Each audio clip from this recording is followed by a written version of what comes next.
예, 오늘 제가 말씀드릴 내용은, 제가 이제 주로 하는 분야가 휴먼하고 로봇 인터랙션 하는 그 분야인데, 로봇 X 인터랙티브 시스템 또는 로봇 X 인터랙티브 인텔리전트 시스템이라고 하는데, 여기서 이제 X는 휴먼이 될 수도 있고, 그다음에 환경이 될 수도 있고, 로봇이 될 수도 있고, 그래서 로봇하고 뭐 사람, 로봇하고 환경, 로봇하고 뭐 로봇이 인터랙션 하는 그런 시스템에서 어떻게 뭐 하드웨어적으로 또 로봇 하드웨어적으로 제어적으로 또 지능적으로 어떤 것들이 중요한지 이런 부분에 대해서 제가 연구를 하고 있어서 이걸 간단하게 소개를 드리도록 하겠습니다. 제가 이제 하는 연구가 주로 지능 쪽도 조금은 있지만 주로 하드웨어하고 제어 쪽이 좀 많아서 어떤 면에서는 이런 연구들도 있구나 하는 그런 음, 뭐 다양한 분야를 좀 경험해 보신다는 그런 측면에서 들어주시면 좋을 것 같습니다. 우선 저희 실험실에서 하는 네 가지 연구 분야, 크게는 이제 네 가지 연구 분야가 있는데 이 분야에 대해서 간략하게 소개를 드리면은 첫 번째는 아까 성세경 회장님 말씀하셨듯이 햅틱하고 텔레 오퍼레이션 분야를 저희가 오랫동안 해왔습니다. 그래서 지금 보시는 동영상은 저희가 개발한 제어 알고리즘을 독일 항공우주 연구소라는 곳에 전달을 해서 그 독일 항공우주 연구소에서 개발한 그 우주에서 우주인 대신 작업하기 위한 로봇이 있는데 그 로봇을 원격으로 조작하는 그런 그 실험 영상입니다. 이건 좀 더 제가 자세히 설명을 드리겠고요. 그 다음에 약간 동영상이 깨졌는데 두 번째 토픽은 저희가 한 10년 전쯤에 굉장히 재미있는 그런 액추에이션 프린시플을 저희가 발견한 게 있어요. 그래서 발견했다기보다는 뭐 원래 있었는데 그걸 이제 활용하는 건데 줄꼬임 구동기라는 건데 이 구동 메커니즘을 활용해서 액추에이터를 만들고 그 액추에이터를 활용을 했더니 굉장히 유연하고 가볍고 그리고 파워도 높고 효율이 좋은 그런 엑소스켈레톤 같은 것을 만들 수가 있었는데 이런 것들을 만들기 위한 저희 노력에 대해서 또 간단히 설명을 드리겠고 세 번째는 어, 저희가 이제 스탠포드랑 같이 하고 있는 연구인데 나무 줄기나 뿌리처럼 자라나는 로봇입니다. 그래서 어떻게 로봇이 자라나게 만들 수 있는지 그 메커니즘이 어떻게 되고 이런 제어나 어느 분야에 활용이 가능한지 이런 것들에 대해서도 조금 말씀을 드리려고 하고요. 그다음에 어, 저희의 어떻게 보면 저와 학생들의 취미생활 같은 건데 자율주행 자동차를 저희가 또 하고 있어요. 자율주행 자동차를 한 10년 넘게 취미생활로 하다 보니까 대회에도 출전을 하게 됐고 2019년도에는 저희가 대회에 출전해서 현대자동차에서 주최하는 자율주행 자동차 경진대회에 출전해서 저희가 우승을 하기도 했습니다. 그다음에 2021년도에는 네이버 랩스에서 주관하는 매핑 로컬라이제이션 챌린지 에 저희가 출전해서 또 우승을 하기도 했고요. 그래서 AI나 지능 쪽에 관련된 연구라면 이제 텔레로봇하고 오토노머스 비이클 쪽이 조금 더 많겠고요. 그 다음에 엑소스켈레톤하고 소프트 그로잉 로봇 쪽에서는 새로운 개념의 하드웨어 그리고 제어 이런 부분들이 될 수가 있겠습니다. 그래서 오늘 간단하게 좀 말씀을 드리고 나중에 기회가 되면 더 자세히 설명을 드리도록 하겠습니다. 우선 이제 텔레로봇에 관련돼서 제가 설명을 드리면 최근에 사실 굉장히 많은 로봇들이 만들어지고 있죠. 보스턴 다이내믹스의 스판민이나 아트라스 그리고 독일 항공우주연구소의 뭐 저스틴 같은 그런 덱스트러스 로봇 그리고 자율주행 자동차들 그리고 뭐 엑소스켈레톤 뭐 페스토에서도 지금 여러 가지 다양한 소프트 로봇들을 만들고 있죠. 그래서 이런 로봇들이 굉장히 많이 개발이 되고 있고 뭐 더 유튜브 같은 그런 동영상 채널을 통해서 많이 홍보도 되고 있습니다. 그래서 요즘 뭐 사람이 못하는 것들도 이제 제가 못하는 백 덤블링이나 뭐 이런 것들도 하고 굉장히 다양한 기능들을 선보이고 있는데 근데 이런 로봇들이 사실은 저희 주변에는 없죠. 다 동영상이나 실험실 레벨에서 구현되는 그런 로봇일 뿐이고 근데 어, 이런 로봇들 그러니까 로봇처럼 생기지 않은 로봇들인데 이런 로봇들은 사실은 우리 주변에서 많이 활용이 되고 있는 그런 로봇들입니다. 수중에서 활용되는 이런 언더워터 로봇, 그다음에 우주에서 작업을 하고 있는 스페이스 로봇, 밀리터리 로봇, 원자력 발전소 로봇, 건설 로봇 이런 로봇들. 근데 이런 로봇들은 사실 기능은 굉장히 단순해요.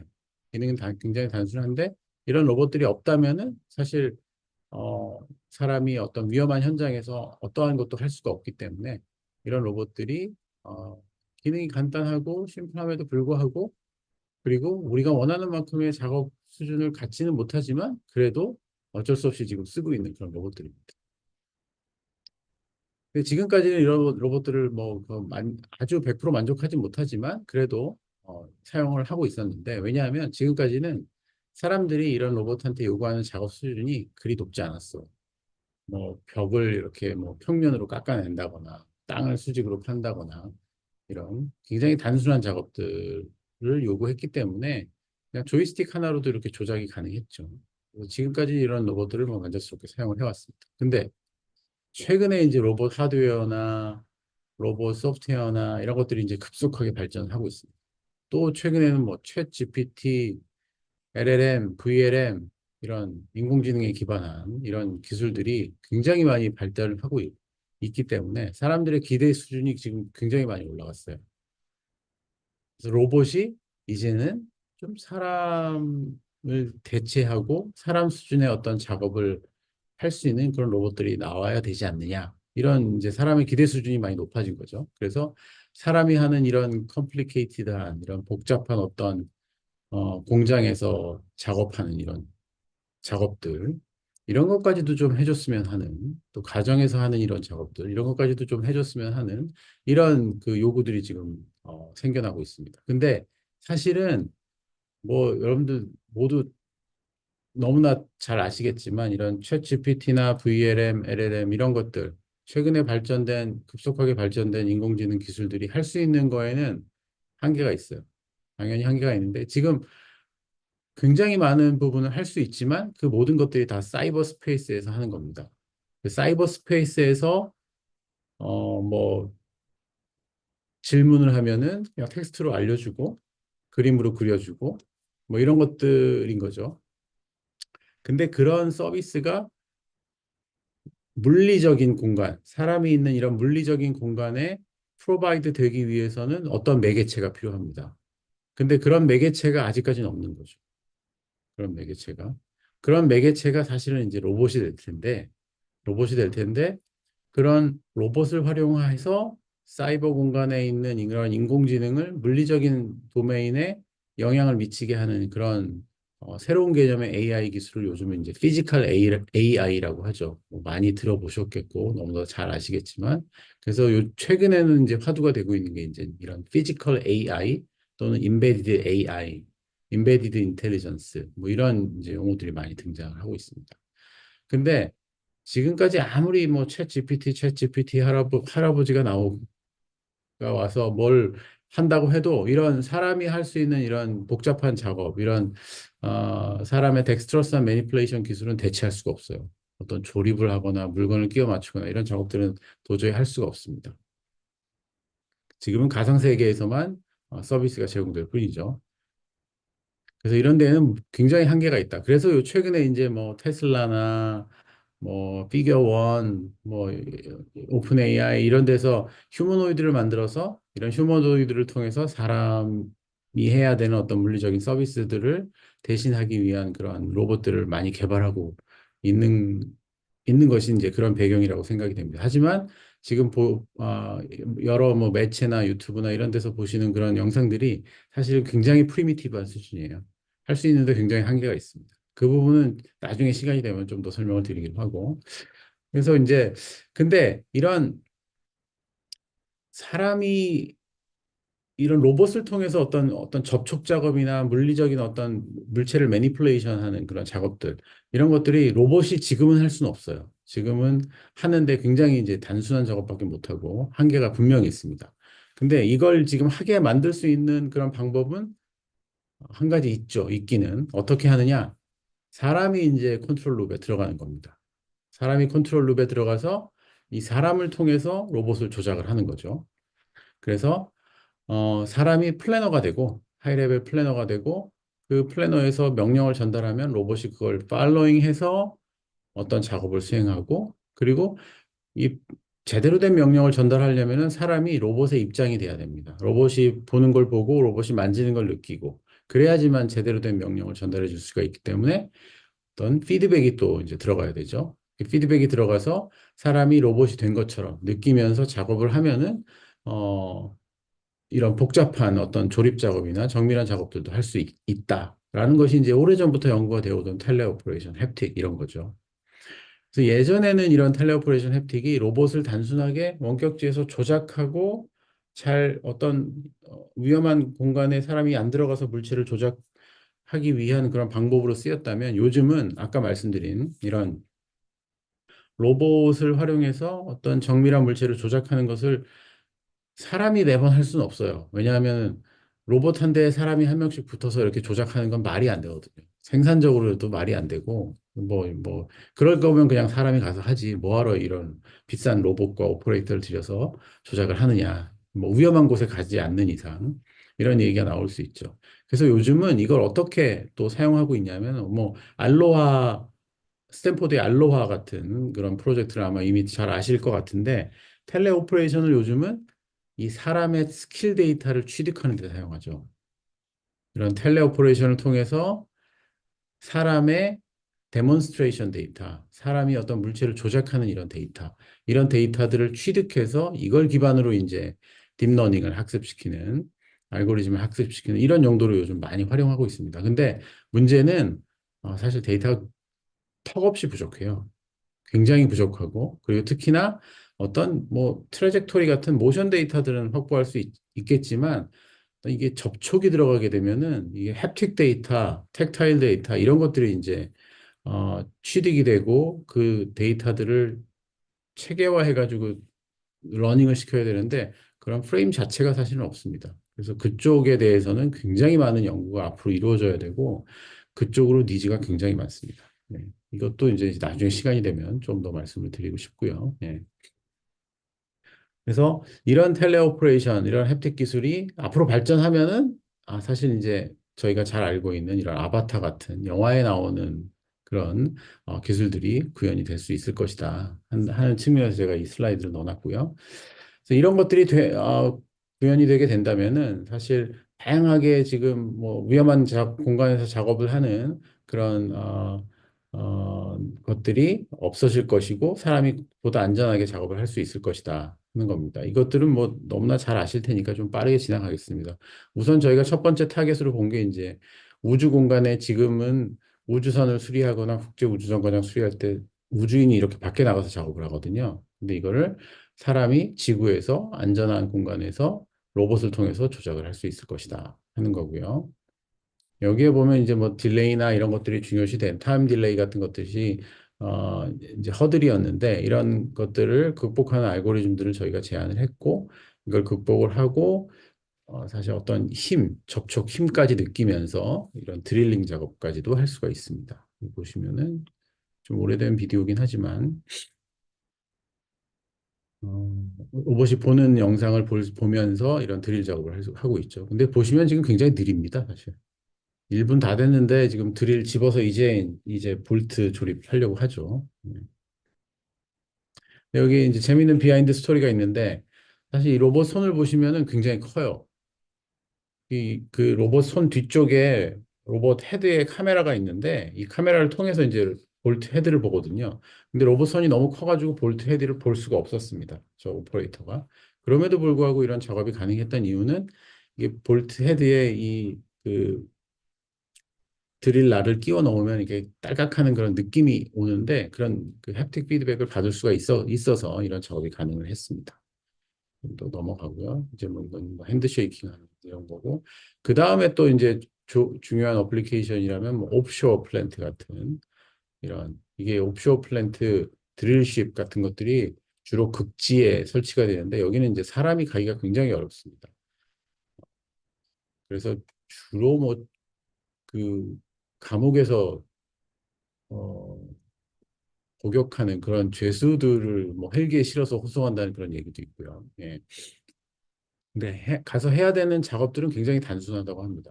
근데 이런 단순한 작업을 사람이 직접 가서 하는 데에는 사실 생산성도 낮고, 그다음에 사람도 구하기 힘들고, 그러니까 여기에 로봇을 한번 넣어보면 어떨까 하는 측면에서 저희가 삼성중공업하고 이제 진행했던 프로젝트가 있는데, 이쪽에 로봇을 넣어서 거기서 해야 되는 어떤 그 밸브 작업이나 파이프 어셈블리 작업 같은 것들을 원격으로 수행을 한번 해본 경험이 있습니다. 그리고 또 이제 사실 또 위험한 상황이라면 이제 전쟁 상황이 있겠죠. 이런 전쟁 상황에서 병사가 총에 맞았거나 부상을 입었을 때 간호병이 투입돼서 어떤 응급처치를 하는 것은 위험하니까 여기에 로봇을 보내서 로봇을 통해서 어떤 생체 신호 센싱하고 주사도 놓을 수 있고 지혈도 하고 산소 공급도 할 수 있는 이런 로봇 시스템을 저희가 또 군과 함께 개발을 해본 적이 있습니다.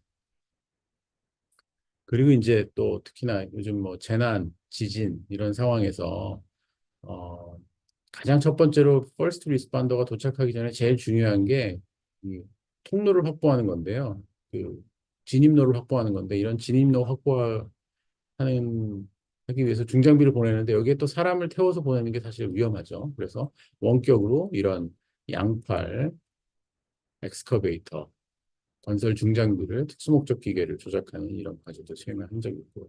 너무 빨리 넘어가겠습니다. 시간이 없으니까. 그리고 이제 뭐 고소 작업, 높은 곳에서 전선, 활선 작업하는 이런 것들도 이제 원격으로 또 대체가 될 수도 있을 것 같고 원자력 발전소 그다음에 뭐 건설 현장에서 프리패브리케이션 된 그런 모듈들을 조립하는 용도로도 또 이제 로봇과 크레인이 협업하는 이런 솔루션들을 제안할 수가 있겠습니다. 여기까지가 이제 텔레오퍼레이션이고 엑소스켈레톤 쪽으로 가면은 사실 요즘 건설 현장에서 제일 문제가 되는 게 이제 노령화입니다. 사람들이 많이 이 평균 연령이 높아지다 보니까 부상도 많이 발생하고요. 특히나 이 등 쪽, 허리 쪽 부상이 제일 많이 보고가 되는데 뭐 건설 현장뿐만이 아니고 이제 택배나 물류 현장 이런 데서도 이런 것들이 많이 문제가 되죠. 그래서 여러 회사들에서 입기만 해도 이 힘을 증강시킬 수 있는 이런 엑소스켈레톤들을 개발해서 상품화하는 노력들을 좀 많이 하고 있죠. 이게 이제 저희가 한 15년 전에 첫 번째 만든 그 상체 엑소스켈레톤인데 한 7자 유저 정도 되고 그리고 끝단에서 물건을 들 수 있을 정도의 힘을 이제 발생시킬 수 있습니다. 근데 문제는 이게 너무 무거워요. 한 15kg 정도 되는데 끝단 페이로드가 1.5kg밖에 안 됩니다. 10분의 1이죠. 너무 이 딱딱하고 백드라이버블 하지 않아서 그래서 사람한테 상해를 미칠 수 있고 또 너무 비쌉니다. 축당 한 200만 원. 신축이면 뭐 굉장하죠. 네. 그리고 이게 모든 문제가 사실은 이 파워 덴시티 때문에 액추에이터의 파워 덴시티 때문에 발생하는 건데요. 저희가 이제 사용하는 것이 주로 이제 전기 모터인데 그리고 이제 전기 모터는 빠른 속도로 도니까 여기에 감속기를 붙일 수밖에 없습니다. 근데 이 고전적인 감속기가 너무 그 무겁기도 하고 그다음에 리지드하고 스티프해서 아주 문제를 이제 발생시키고 있었습니다. 그 와중에 이제 저희가 굉장히 재밌는 옵저베이션을 하나 찾았는데 이미 정기적인 모터는 한 사람의 근육, 포유류의 근육보다 한 10배 정도 파워 덴시티가 높습니다. 그리고 효율도 한 4배 정도 높죠. 근데 왜 모터를 기반으로 한 로봇들은 이렇게 효율이 낮고 그리고 무거운 걸까? 이제 그런 고민을 하게 됐죠. 근데 사실 로봇을 하는 사람들, 그다음에 트랜스미션을 하는 사람들은 이 문제를 다 잘 알고 너무나도 잘 알고 있습니다. 왜냐하면 이 모터를 사용하다 보니까 감속기를 쓸 수밖에 없어요. 파워를 증가시키는 속도를 낮춰야 되니까.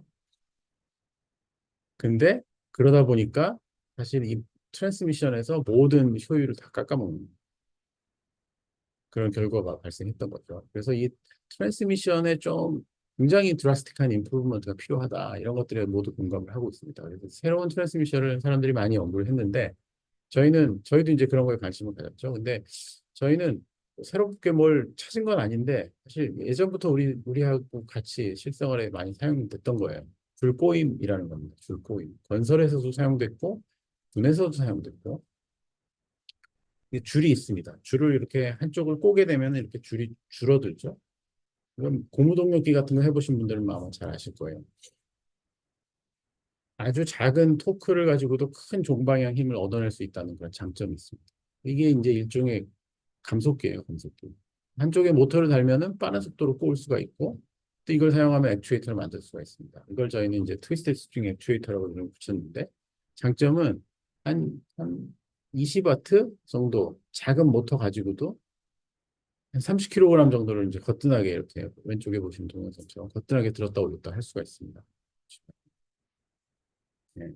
그리고 이 감속기 자체가 줄이기 때문에 굉장히 유연합니다. 그래서 어떤 곡면을 따라서도 동력이 전달될 수 있다. 그래서 또 옷에 붙여서 쓸 수도 있다. 몸에 부착되는 그런 구동기나 액추에이터에 매우 적당하다. 이렇게 얘기를 할 수가 있고.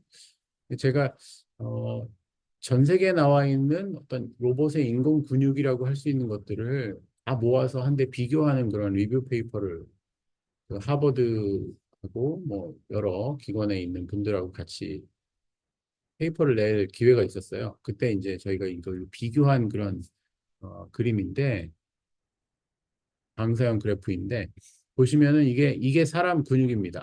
아이가 사람 근육인데 이게 저기 줄거인 구동계예요. 사람 근육보다 어떤 면에서는 더 넓은 영역을 커버하고 있죠.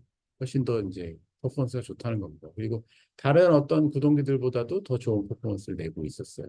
그런 이 논문이 발표된 후로 사실 줄거인 구동기에 대한 어, 그 선호도가 조금 더 높아진 것 같습니다. 많은 사람들이 연구를 하고 있고 이제 저희 실험실에서는 이 줄거인 구동기를 사용해서 이게 동영상이 실행이 안 되는 그래서 이런 하지 엑소스켈레톤을 만들어서 지금 연구를 진행을 하고 있고요. 이 엑소스켈레톤은 한 4kg 정도 되고요. 4kg이지만 한 15kg 정도 무게를 보조할 수 있는 그런 능력이 있고 굉장히 효율적이기 때문에 긴 배터리 시간을 가지고 오퍼레이션을 할 수가 있습니다.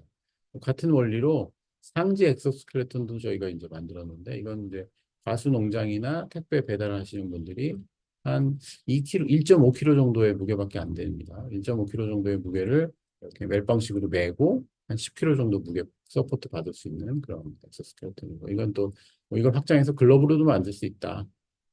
건설 현장에서 무거운 툴을 들고 작업하시는 분들이 악력 서포트가 좀 필요하기 때문에 그런 것도 있고 요거를 또 확장시켜서 재활 로봇으로 또 이것도 만들었는데요. 이게 이제 재활 로봇에 최근 사용되는 재활로 병원에서 사용되는 재활 로봇의 문제점이라면 병원에 꼭 가야 되고 굉장히 이제 리지드하고 무겁고 벽에 부착돼 있기 때문에 그 재활 보조사들의 도움을 받아야지만 이제 이게 반복적이고 아주 단순한 운동이지만 그런 재활 훈련을 할 수가 있습니다. 하지만 이렇게 포터블하고 웨어러블한 재활 로봇을 만들 수가 있다면은 그러면 이건 뭐 가정에서 대여를 해가서 활용할 수도 있고요. 원격으로 접속해서 또 재활 치료를 받을 수도 있을 겁니다. 그런 다양성을 검증한 거고요. 뭐 그리퍼 같은 것도 만들었는데 이건 넘어가겠습니다. 그리고 이제 소프트한 로봇을 저희가 하다 보니까 이런 것도 한번 재미삼아 해봤어요. 그 베이맥스라고 혹시 아실런지 모르겠는데 이 풍선 로봇인데 저희가 만든 액추에이터를 이 안쪽 스킨에 인베드해서 이 풍선이 움직이는 풍선 로봇이 움직이는 이런 것들도 만들 수가 있었습니다. 이러한 이제 소프트한 로봇이 요즘 최근 큰 트렌드 중에 하나입니다. 로봇을 소프트하게 만들어서 리지드한 로봇이 가지고 있던 이런 문제점들을 극복하는 이런 로봇들이 요즘 굉장히 많이 연구가 되고 있고 큰 트렌드 중에 하나입니다. 소프트한 로봇이 갖는 장점이라면은 리지드한 로봇들은 사실은 굉장히 정밀한 제어를 해야 되고 정밀한 위치 제어, 힘 제어를 해야지만 어떤 그 미션을 완료할 수 있다면은 소프트한 로봇은 사실 그런 정밀한 제어가 필요 없어요. 왜냐하면 대충 어프로치에서 대충 집어도 물체에는 상해를 안 미칠 수가 있기 때문에 또 어떤 깨지기 쉬운 이런 물체들도 그 로봇 자체가 소프트하기 때문에 어, 정밀한 제어 없이도 핸들링 할 수 있다는 이런 장점들이 있죠. 그래서 사람들이 이런 소프트 로봇을 인바디드 인텔리전스를 가지고 있는 그런 로봇이라고 또 얘기를 합니다. 저희도 이제 이런 소프트 로봇에 대한 연구를 진행을 하고 있는데, 그리고 첫 번째 저희의 모티베이션은 이런 재난 현장에서 활용될 수 있는 이런 로봇들이 굉장히 한계가 있다. 그렇기 때문에 이런 재난 현장에서 활용될 수 있는 그런 로봇들에 대한 관심을 갖기 시작하면서 소프트 로봇에 대한 관심을 갖기 시작했습니다. 특히나 이제 최근에 많이 발생했던 이런 지진이나 건물 매몰 현장 이런 데서 사람이 어디에 묻혀 있는지 이걸 찾는 게 굉장히 중요한데요. 72시간 내에 찾는 게 중요한데 이런 솔루션이 현재는 없어요, 사실. 현재 가지고 있는 솔루션 중에 하나는 이겁니다. 긴 막대기를 집어넣어가지고 카메라를 통해서 이제 찾는 거예요. 근데 보시다시피 뭐 한계가 뭐 명확합니다. 좁은 공간에서 뭐 직선으로 들어가는데 한계가 있을 거고요. 탐색 거리에도 한계가 있고 또 구부러진 곳으로는 또 갈 수가 없고요. 그 다음 또 사용하는 게 이제 음향 센서 같은 건데 음향 센서 가지고 이제 어디에 묻혀 있는지 소리를 들어서 찾는 건데 사실 지진, 나고 이런 매몰지에서 저런 소리는 어디서든 날 수가 있기 때문에 이것도 이제 한계가 있습니다. 또 하나는 뭐 UWB 같은 걸 사용하는 전파 탐지 기능인데 이것도 역시 매몰 현장에서 이런 UWB를 가지고 미세한 움직임 감지하는 거는 역시 한계가 있고요. 최근에 이제 로봇들이 뭐 이것도 오래된 자료긴 하지만 또 알파 챌린지 같은 거 보면은 로봇이 이제 픽픽 쓰러지죠. 픽픽 쓰러지고 뭐 이동하는데 굉장히 한계가 있고 이런 굉장히 이제 실망스러운 퍼포먼스를 내고 있는데 이런 것들을 극복하기 위해서 뭐 바이오 인스파이어드 된 어떤 로봇들이 많이 제한이 되고 있지만 이거 역시 이제 실험실 레벨이고요. 그중에서 그나마 좀 성능을 내고 있다 보이고 있다고 생각할 수 있는 게 이 스네이크 타입의 로봇이었어요. 그 스네이크 타입으로 험난한 지형도 극복하면서 이렇게 이동할 수 있는 그런 로봇들이 제한이 됐는데 이런 로봇들도 역시 바닥이 미끄럽거나 끈적끈적하면 이동할 수가 없습니다. 그래서 저희가 이제 스탠포드하고 같이 진행하는 연구 중에 하나가 이제 새로운 개념의 그로잉 하는 로봇인데 이 로봇은 개념은 뭐 엄청 간단합니다. 이렇게 튜브가 있어요. 튜브의 끝단을 뒤집어서 그쪽으로 바람을 넣어주게 되면은 이게 끝단에 말려있던 재료가 쭉 풀리면서 이제 자라나게 됩니다. 그렇게 자라나는 메커니즘을 활용해서 로봇을 만들 수가 있어요. 이걸 저희는 이제 바인 로봇이라고 명명을 했고요. 자라는 로봇. 장점은 이렇게 좁은 틈도 갈 수가 있고 미끄러운 지형도 이동할 수가 있고 벽면도 타고 올라갈 수가 있고 또 끈적끈적하거나 이런 것들도 뭐 상관이 없습니다. 이렇게 이동할 수가 있고요.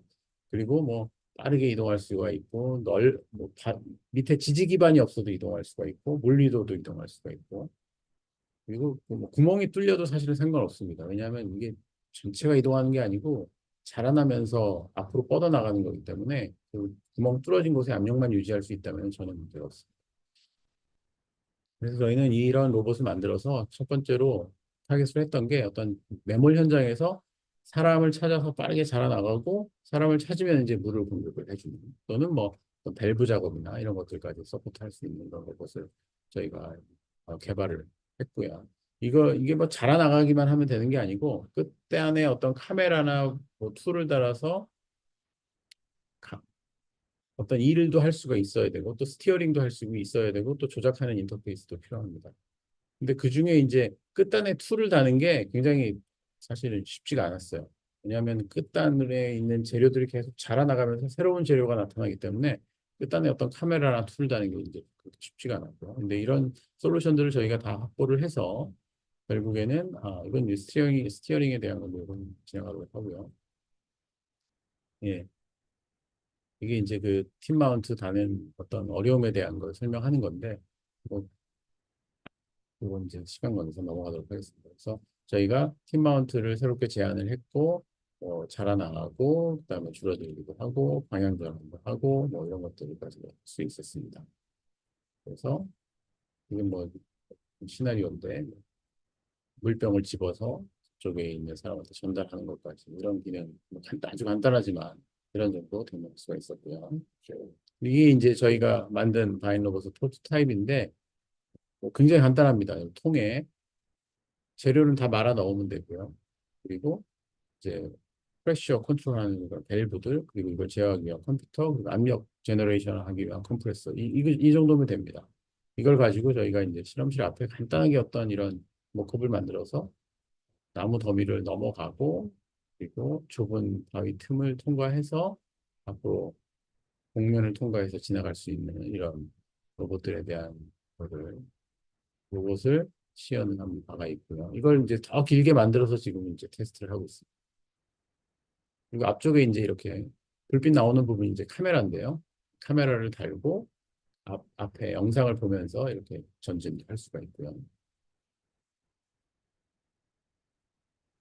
예, 그렇습니다. 그래서 이거를 저희가 2020년인가요? 2020년에 페루에 있는 고대 동굴에 탐사를 갔었어요. 그쪽에서 초대를 해서 여기에는 뭐 어떤 다른 로봇들이 들어갈 수 없을 정도로 좁고 그리고 문화재이기 때문에 훼손이 되면 안 됩니다. 근데 저희 로봇은 이제 자라나는 로봇이기 때문에 이런 훼손에 대한 염려가 없었고, 그다음에 비에게 자라날 수가 있었기 때문에 이걸 초대를 받아서 가서 실험을 했고요. 이 실험한 결과가 2021년 IEEE 로보틱스 앤 오토메이션 매거진에서 베스트 페이퍼에 선정이 되기도 했었습니다. 그리고 이건 뭐 디렉셔널 드릴링 그리고 뭐 요즘은 어, 이 바인 로봇을 활용해서 어떤 시추하는 응용 분야, 또 물을 찾아 나가는 응용 분야, 또 파이프 인스펙션하는 이런 것까지도 가능할 수 있다. 또 이게 공기뿐만이 아니고 물을 통해서도 자라나게 할 수 있기 때문에 언더워터에서도 또 활용할 수가 있을 것이다. 그리고 최근에는 저희가 이걸 가지고 어, 서울대 분당 서울대병원 의사분하고 같이 내시경을 하고 있어요. 대장 내시경. 그래서 최근에는 동물 실험까지 마쳤습니다. 그 동물 실험을 통해서 대장 내시경, 대장의 끝까지 대장하고 소장 사이 있는 폐명판까지 도달하는 그런 실험을 성공적으로 마쳤고요. 지금 출- 출판 준비를 하고 있고, 뭐 이게 사업화까지도 가능하지 않을까 하는 생각을 하고 있습니다. 네, 그 다음에 이제 마지막으로 너무 급하게 진행을 하는 것 같은데 마지막으로 이제 자율주행 분야입니다. 자율주행 분야는 어, 사실 뭐 굉장히 많은 자율주행 자동차 회사들이 뭐 21년에 사업화하겠다, 22년에 사업화하겠다, 뭐 이렇게 계속 거짓말은 아니죠. 이렇게 약속을 했지만 사실 지키지 못하고 있었죠. 왜냐하면은 사실 굉장히 많은 어, 불확실성이 있기 때문에 이제 대담하게 사업화를 하지 못하는 거죠. 근데 그에 반해서 이런 컨스트럭션 분야나 뭐 이런 분야가 오히려 더 이 자율주행 기술이 더 빨리 접목이 될 것 같습니다. 왜냐하면 여기는 약간 비정형이긴 하지만 그래도 컨트롤된 인바이러먼트라고 할 수가 있어요. 그래서 이런 건설 회사들이 오히려 더 자율주행 기술을 더 빠르게 접목을 하고 있는 추세입니다. 요즘은.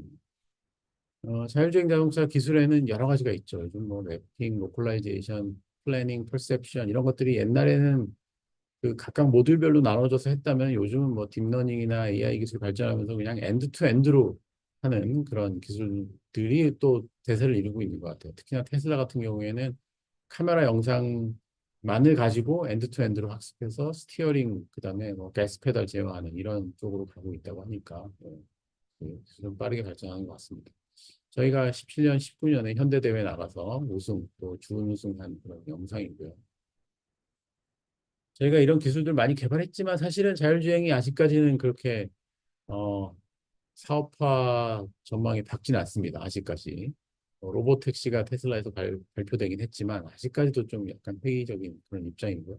왜냐하면 실제 도로에 나가면 이런 현장들을 맞닥뜨리지 않을 수가 없습니다.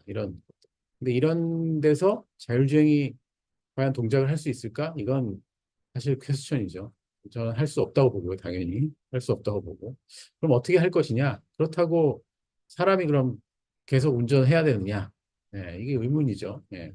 그래서 저희는 어떤 생각을 했냐면은 한 80% 정도, 90% 정도 자율주행이 가능하다. 하지만 나머지 10% 때문에 지금 사업화가 잘 안 되고 있는 거거든요. 그러면은 그 10%나 또는 뭐 5% 정도 그 구간에서는 원격으로 리모트 파일럿이 차에 접속해서 리모트 파일럿이 자율주행 자동차가 닥쳐 있는 문제를 좀 해결을 해주고 나머지 구간은 그냥 자율로 그냥 만든다. 이러면은 좀 자율주행이 비즈니스가 더 빠르게 활성화되지 않을까 하는 그런 생각을 했고요. 그래서 이제 근데 그렇게 하기 위해서는 리모트 파일럿이 원격에서 주행을 도와주지만 그 차에 타고 있는 것 같은 그런 느낌을 받아야 되는 게 굉장히 중요합니다. 그래서 저희가 이제 실험실에서 5G 기반으로 이 자율주행 자동차를 원격으로 주행하는 그런 테스트 베드를 만들고 여러 가지 기반이 되는 기술들을 이제 개발을 한 바가 있습니다. 그 중에 가장 중요한 기술 중에 하나가 사실은 뭐 원격지에서 아무리 5G를 통해서 자율주행을 한다고 해도 이 영상이 딜레이 돼서 전달되는 거는 굉장히 큰 이슈 중에 하나입니다. 그래서 저희가 어떤 기술을 개발했냐면은 동국대하고 저희가 이제 같이 개발을 한 건데요. 영상은 딜레이 돼서 오지만 사실 스티어링 커맨드하고 엑셀 인포메이션은 실시간으로 그 사람이 있는 쪽에서 전달이 될 수가 있습니다. 그래서 이걸 기반으로 차의 타고 있는 듯한 딜레이 없는 그런 영상을 프리딕션에서 디스플레이 해주는 그런 기술을 이제 제너러티브 AI 기반으로 저희가 만들었고요. 여기 보시면은 여기가 이게 이제 위쪽 왼쪽에 있는 게 실제 영상이고 이게 밑에 쪽에 있는 게 딜레이된 영상입니다. 그리고 위쪽에 오른쪽에 있는 게 프리딕션 회의 때문에 지금 전화가 오네요. 네. 프리딕션 된 영상인데요. 보시면은 프리딕션 된 영상이 실제 영상을 얼추 쫓아가고 있습니다. 약간 뭉개지긴 하지만 이런 영상들이 프리딕션을 그래도 얼마큼 잘 하고 있다는 걸 보여주고 있고요. 그리고 이런 것들이 활용이 되면 뭐 다양한 어플리케이션 분야가 있다라는 거 하고 또 저희가 자율주행 분야 중에 또 하나 이야기하고 있는 거는 지금 자율주행 자동차는 HD 맵이 꼭 있어야지만 됩니다. 하이 데피니션 맵이 꼭 있어야지만 되는데 그래야 자율주행이 가능합니다. 또 그래서 가본 곳만 자율주행이 됩니다. 근데 사실 이런 HD 맵이 있는 구간은 국토의 한 5%, 5%도 안 돼요. 그러니까 나머지 95%는 자율주행 못하는 거죠. 그래서 저희는 그냥 T맵 또는 뭐 구글맵 이 정도만 있어도 자율주행이 가능한 그런 알고리즘을 만드는 로컬라이제이션 하는 알고리즘을 저희가 이제 독자적으로 또 확보를 하고 만들고 있습니다. 예, 여기까지 해서 제 발표를 마치도록 하겠습니다.